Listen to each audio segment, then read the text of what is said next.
Magandang tanghali mga may kakalano. Dahil nagpo-upload tayo ng ating gawa na pangkalan ano. Bali ito. Yan. Pinupulid natin to. Napulid na. Oh, yung iba hindi pa. God. Panorin nyo ko na ipupulid natin to. Bali ano pala to. Bali ito ay 12 piraso. Yan. Yan lang. Wala na. Nood lang kayo para makakuha kayo ng magandang idea.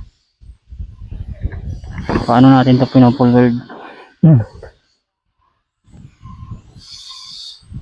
Ipulid ko muna ha. Nood lang kayo. Enjoy lang kayo sa panonood. Yan bali ginagawa ko isang pasada lang dito. Basta kontrol mo lang na hindi siya mabubutas para walang singaw yung hangin. Kasi ang dadaloy kasi dito ay hangin no. Sa part na to, hangin dito ang papasok. Ito yung laganan ng blower. NANI? Yan. Ispat-ispat lang magpupulid nyo. Maklaro nyo na walang butas.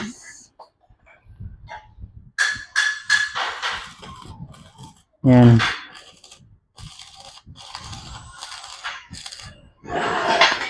Ayan lang, ganun na mag-forward. Sana nakatulong ako sa inyo. Pa-like naman, pa-share at comment. Yan lang, salamat.